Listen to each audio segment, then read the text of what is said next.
মাকে এখানে বললাম যে আমার যে ছোট্ট ভাইজি যার অন্নপ্রাশনে যাবার জন্য কিছু গিফট আমরা আর কি ছোটো মোটো টোকেন অফ লাভ কিনেছি। তো নমস্কার বন্ধুরা, আমি দেবলীনা চলে এসেছি দ্য ফেয়ারি টেল অফ দেবরূপের আরও একটা নতুন ব্লগ নিয়ে। একটা নতুন অধ্যায় শুরু করতে চলেছি আপনাদের সকলকে সাথে করে, আপনাদের সকলের হাত ধরে। তো চলুন দিনটা শুরু করা যাক আর কি। আর আজকে হচ্ছে after the day of the Saraswati পুজো। আজকে আমাদের দধিকর্মা এবং দর্পণ বিসর্জনের পালা রয়েছে। তো সকাল সকাল আমি দেখুন স্নানটা করে নিয়েছি। অবশ্যই হ্যাঁ, গরম জলে করেছি, মানে একদম ফুটন্ত গরম জলে না, ঈষদুষ্ণ গরম জলে। তো তার সাথে সাথে দেখুন আমার চোখেও একটা প্রবলেম হচ্ছে। সকালবেলা উঠলে না মানে চোখটা পুরো আটকে যাচ্ছে। তো এত ঠান্ডা লেগেছে। আর আজকের থেকে দেখছি মারও আবার ঠান্ডা ধরেছে আর কি। তো কিছু আর বলার নেই। As usual the flight is coming, but I won't stop. আগে না আমাদের মধ্যে এটা খুব চ্যালেঞ্জ হতো। আমি আরও যখন ছাদে আগে প্রায় সময় হাঁটতে যেতাম, তখন দুজনে একটা বেট করতাম 10 টাকা আর 20 টাকা এরকম, যে কোন এয়ারলাইন্স আসছে। ইদানিংকালে সেটা আর হয় না, বারান্দার থেকে হয় মাঝে মধ্যে, খুব কম হয় আর কি। তো যাই হোক, দিনটা শুরু করি। ঠাকুরমশাই আসবেন, একটু পরেই আসবেন। আর কালকের অনুষ্ঠানটাও জাস্ট ফাটাফাটি ছিল। এই ধরনের অনুষ্ঠানগুলো বহু বছর পর এরকম পরপর অকেশন পেলাম, ইনভিটেশন আর কি। এবং from both of the side, from my paternal and maternal side. আর এই ধরনের অকেশনগুলোয় না যত বেশিক্ষণ থাকা যায় ততই যেন মুহূর্তগুলো খুব অ্যাসেট হিসাবে থাকে। তো কালকে আমার ছোট্ট পুচকি ভাইজিটাকে দেখাতে পারিনি, যার আর কি মুখে ভাত ছিল, রূপকথা। তো পরে আমি বৌদির থেকে ওর ছবি নিয়ে আপনাদেরকে দেখিয়ে দেব। বাট কালকে আমি এক্সপেক্ট করেছিলাম যে আর দুজনের সাথে দেখা হবে। সে হচ্ছে আমার ভাইপো বুবু, যদিও আমি জানি যে ওর সামনে বোর্ড এক্সাম আছে। আর খুব ইচ্ছা ছিল আমার ভাইজি গুল্লুর সাথে দেখা করার, কিন্তু আমরা যাওয়ার সেদিন তো পুজো ছিল গতকাল, তো আমাদের যেতে দেরি হয়েছিল, তো আমরা যাওয়ার আগেই বেরিয়ে গেছিল। গুল্লু হচ্ছে মানে আমার আরেক দাদার মেয়ে আর কি। আমাদের ফ্যামিলি এত বড়, পরিচয় দিতে গেলে আপনাদের মাথা গুলিয়ে যাবে। তো যাই হোক, সবার সাথে দেখা হয়, খুব ভালো লাগলো। মমের সাথে দেখা হলো অনেক দিন পর আর কি। আর এই প্রসঙ্গে আরেকটা জিনিস বলে রাখছি, আপনারা কিন্তু ব্লগটা একটু লেটেই দেখবেন, কারণ এতটাই আমার শরীর খারাপ, মার শরীর খারাপ, ও বাবাও দেখছি হ্যাঁচি কাশি দিচ্ছে, ওর শরীর খারাপ, ফলে আমি না এডিটগুলো একটু লেটে লেটে করে ব্লগটাকে দেবো আর কি। তো যতক্ষণে আপনারা এই ব্লগটা দেখবেন ততক্ষণ সরস্বতী পুজোর ব্লগটা তো অবশ্যই দেখেছেন, এবং কে মম সেটাও আপনারা চিনেছেন। তো আমার ভাইপো ভাইজি বোনঝিদের প্রতি আমার একটা অন্যরকমই ভালোবাসা, সব পিসি মাসিদের যেটা থাকে আর কি। তো ওদের সাথে দেখা হলে আমার মনটা সব থেকে ভালো হয়ে যায়। তো আই এক্সপেক্টেড যে বুবু আর গুল্লুর সাথেও দেখা হবে। বাট বুবুরটা আমি জানতাম হয়তো বোর্ড এক্সামও যাবে না, বাট গুল্লুর সাথে দেখা করার খুব ইচ্ছা ছিল। তো যাই হোক, এই পার্টটা অনেকটা লেন্দি হয়ে যাচ্ছে, আমি বকতে বসলে তো আর বুঝতেই পারছেন। তো চলুন দিনটাকে শুরু করি। সারাদিনে কি কি হয় না হয় সেগুলোও দেখাবো। আর আজকে বিশেষ কতগুলো জিনিস আপনাদের দেখাবো যেটা আমার লাইফে বিশেষ মাহাত্ম্য রাখে। তো চলুন দিনটা শুরু করি। এখান থেকে আর কথা বলে সময় নষ্ট করছি না, চলুন। তো এই প্রথমবার আমাদের বাড়িতে ঠাকুরমশাইকে ডেকে দধিকর্মা আর কি করা হচ্ছে। বিকজ ঠাকুরমশাই গতকালই করবেন বলেছিলেন, কিন্তু আমাদের একটু তাড়া থাকার জন্য আমরাই বলেছিলাম যে আগামী দিন আসতে। তো এই দধিকর্মাটা আমার কাছে খুব স্পেশাল, কারণ এই প্রথমবার আমি দধিকর্মার নিয়মগুলো জানলাম। দেখুন, ওই তীরকাঠির সুতোটা কেটে দিয়ে ঠাকুরমশাই কিন্তু সরস্বতী ঠাকুরকে এবছরের মতো বিদায় জানালেন। তো এরপরে যেটা, এটা হচ্ছে দধিকর্মা। আপাতত এইটাই ছিল সেদিনকার ব্রেকফাস্ট। তো আমি মাকে বললাম যে অন্য আর কোনো কিছু করতে হবে না, এটা খুব ভালো একটা অপশান, মানে পেটটাও ঠান্ডা থাকে। আর সরস্বতী পুজোর দিন সকালবেলা দধিকর্মা খেয়েই আমাদের ব্রেকফাস্টটা হয় আর কি। তো যে বিশেষ জিনিসটা দেখাবো বলে আপনাদেরকে বললাম, সেইটা নিয়ে আমার যা অবস্থা এখন, তো আমি আর আমার লুকসটা শেয়ার করছি না, এটা সকালেই তুলে রেখেছি। তো মাকে বললাম জিনিসগুলো একটু দেখাতে। মারও শরীরটা খুবই খারাপ, প্রচণ্ড সর্দি কাশি হয়েছে, মানে আমার ছেড়েছে মার ধরেছে, তাই না? চোখ মুখ দেখলেই বোঝা যাচ্ছে। তো তুমি একটু দেখাও কি কি জিনিস। এই বোতলটা কি আছে? মহাকুম্ভের কুম্ভ জল, প্রয়াগরাজের জল আছে এটা। এটা ওর অফিসের থেকে একজন, একটু দাও আমার হাতে, ওর অফিসের থেকে একজন এনে দিয়েছে, মানে আমি বলেছিলাম আর কি।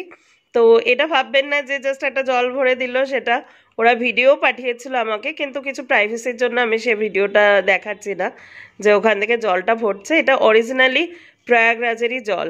আর একটা জিনিস দেখুন যেটা আমি বলিনি অথচ ওরা নিয়ে এসছে, এটা হচ্ছে প্রয়াগরাজের মাটি।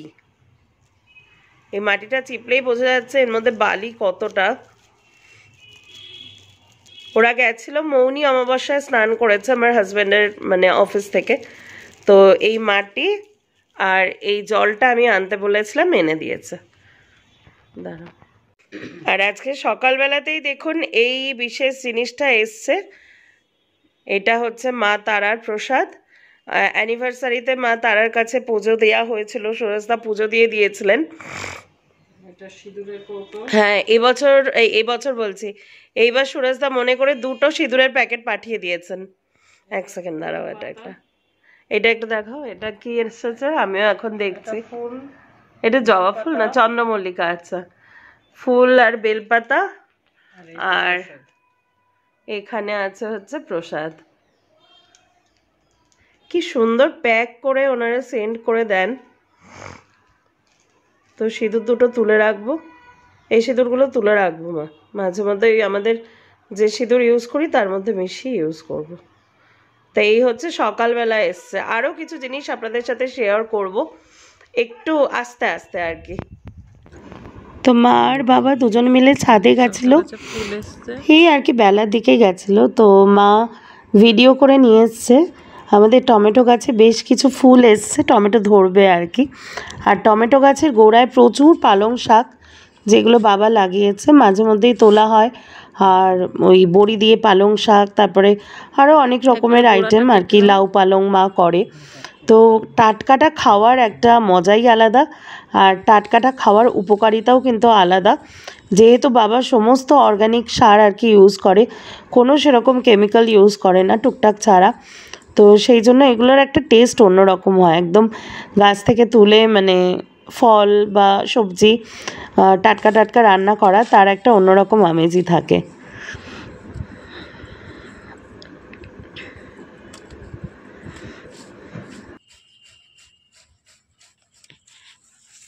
এই দেখুন মার একটা সম্পত্তি আপনাদেরকে দেখাবে। মার দেখানোর বিষয়বস্তু মানে এই হয়তো বেড কাভার, এই সমস্ত জিনিস, সংসারের জিনিস। আমি এটা 5 মাস 6 মাস অন্তর অন্তর 6 কেজির একটা নিয়ে আসি, সার্ফ এক্সেল টপ, যেটা টপ লোড, এটা হচ্ছে Surf Excel matic top load. আমার টপ লোড তো ওয়াশিং মেশিন। তো সাজেস্টটা কে করলো তোমাকে? আমি বললাম, তুই করলি। ও বাবা, তুমি বললে? খুঁজে খুঁজে আমি বার করলাম যে এরকম একটা বালতি দেবে, এই যে ভেতরে এরকম প্যাকেজ, তার সাথে ওইটা ফ্রি বোধহয়। হ্যাঁ, ওটা বার করো। 6.5 কেজি, এটা লিকুইড 1 লিটার না 500 এরকম একটা ফ্রিও পাওয়া গেছে। এটা কিন্তু যথেষ্ট ভর্তি, বলো। এই ডিলটা কিন্তু আপনারা অ্যামাজন বা ফ্লিপকার্ট থেকে কিনতেই পারেন, যথেষ্ট ভর্তি। যারা বিশেষ করে সার্ফ এক্সেল এই যে টপ ম্যাটিকটা ইউজ করেন, এটা কিন্তু কোনো প্রমোশনাল ব্লগ না যে আমি দেখিয়ে দিচ্ছি, যেহেতু আমাদের বাড়িতে এটা ইউজ হয়। আর সব থেকে বড় কথা এই যে এরকম একটা প্যাকেজে এসছে, এটা খুব সুবিধা হ্যান্ডলিং করতে। আর এর ভেতরে 6টা 1 কিলোর প্যাকেট আছে। তো যাই হোক, মার ইচ্ছা হলো এটা একটু শেয়ার করবে, তাই শেয়ার করে দিল। আর এই বালতিটা এখন চলে যাবে বাবার কাছে। বাবা এর মধ্যে কি গাছ বসাবে এর মধ্যে? সাবধানে নিয়ে যাও। তো এইখানে যে কড়াইশুঁটি খুলে রাখা রয়েছে, মানে ছাড়িয়ে রাখা, আপনারা আগের ব্লগে দেখেছেন। এবার এই কড়াইশুঁটিগুলো প্রিজার্ভ করা হবে। তো এটা মার একটা মানে বলতে পারেন রিচুয়ালই হয়ে গেছে। প্রত্যেক বছর মা বাবা দুজনে মিলে এই কড়াইশুঁটিগুলো ছাড়িয়ে without any preservative, any chemicals, মানে সম্পূর্ণ ঘরোয়া উপায় কড়াইশুঁটিগুলো প্রিজার্ভ করে রাখে। তাতে করে সারা বছর আমাদের কড়াইশুঁটির যোগানটা অ্যাটলিস্ট থাকে। Total credit goes to my parents. আর বাবা এই কাজে খুব এক্সপার্ট। তো এই প্রসেসটা আমি কোনো একদিন মা বাবার মুখ থেকে আপনাদের শুনিয়ে দেবো আর কি। তো তো লাঞ্চটা দেখাই আজকে কি কি আছে।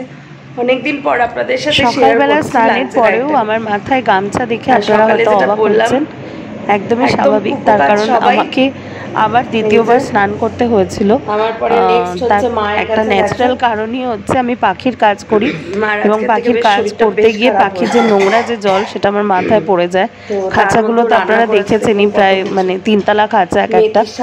তো সেই জন্য আমার আবার হেয়ার ওয়াশ করতে হয়েছিল, ড্রেস চেঞ্জ করতে হয়েছিল, তারপর খেতে বসতে হয়েছিল।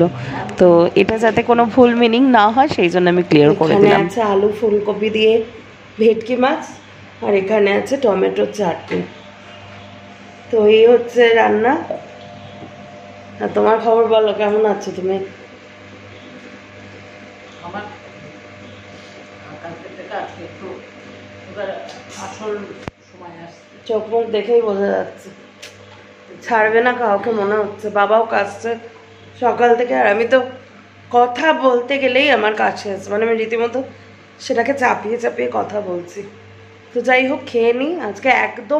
আজকে কেন এই কদিন ধরে একদমই ভালো লাগছে না কিছু করতে, বাট ব্লগটা তো কন্টিনিউ করতে হবে চ্যানেলের জন্য। তো আমি এই কদিন ছোটো ছোটো করেই করবো ভাবছি, যতটা পারবো।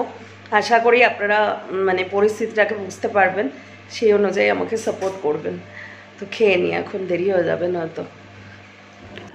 সন্ধেবেলায় না ছাদে গেছিলাম, কারণ কি জামা কাপড় ছিল, মা তুলতে গেছিলো, মার সাথে গেছিলাম। তো এই পদ্ম গাছটা আমাদের মোটামুটি ছাদেই থাকে, বড় চারি করে। তো ওই পদ্ম গাছের মধ্যে বোধহয় বাবা গাপ্পি মাছ ছেড়েছে আর কি, যাতে মশার লার্ভা টার্ভা না হয় বা অক্সিজেন সাপ্লাইটা যাতে ঠিকঠাক থাকে মাছ চলাচল করলে। তো এটা লাইট মেরে দেখতে খুব ভালো লাগছিল। মাকে এখানে বললাম যে আমার যে ছোট্ট ভাইজি যার অন্নপ্রাশনে যাবার জন্য কিছু গিফট আমরা আর কি ছোটো মোটো টোকেন অফ লাভ কিনেছি, সেইগুলো একটুখানি আপনাদের সাথে শেয়ার করব বলে মাকে নিয়ে আসতে বললাম। যদিও এই পার্টটা কিন্তু আমি পুরোটাই আগে শ্যুট করে রাখছি on the day of my anniversary. আর নিমন্ত্রণটা হচ্ছে 2 তারিখে, সরস্বতী পুজোর দিন। তো এই হচ্ছে ওর জন্য একটা আংটি, কি কিউট দেখুন। আমারও মুখে ভাতের এই আংটিগুলো রয়েছে। এইটা আংটিটা মা দেবে। আর নেক্সট আমি একটা খুব সুন্দর জিনিস এটা মানে ডিসাইড করেছি। তো আমি যেটা দেব সেটা হচ্ছে একটা রূপোর কলম। তার কারণ আমার মনে হয় সরস্বতী পুজোর দিন যেহেতু এই অকেশনটা পড়েছে, আর জামা কাপড় এগুলো দিলে তো 2 দিন পরেই সেগুলো ছোট হয়ে যাবে, বাট এই একটা জিনিস যেহেতু সরস্বতী পুজো পড়েছে, আমি চাই ও অনেক বড় হোক, বিদ্বান হোক। সেই জন্য এই একটা জিনিস যেটা সবসময় ওর মেমোরিতে থাকবে, যে ওর পিসি ওকে দিয়েছিল, সেই হিসাবে এই একটা সিলভার পেন ওকে আমি গিফট করলাম। আর একটা জিনিসও দেখাচ্ছি, বিয়েতে আমি আগে আপনাদেরকে বলেছিলাম, এখন আমার একটু বিধ্বস্ত অবস্থা, পেপার নিচ্ছি, এই যে দেখিয়ে দিচ্ছি, পেপার স্ট্যান্ড রয়েছে, তো বুঝতেই পারছেন। তো আমার বিয়েতে যেহেতু বৃদ্ধির কাজটা বাবা এবং সেজো জ্যাঠা একসাথেই করেছিল, যাই হোক নানা কারণে তারপরে আর যাওয়া হয়নি। তো সেজো জ্যাঠার জন্য এইটা একটা পাঞ্জাবি আর পাজামা, এইটা নিয়েছি জ্যাঠাকে দেব বলে। আর তার সাথে সেজো জেঠির জন্য এটা একটু খুলে দেখাও না মা, এই শাড়িটা প্রণামী হিসাবে।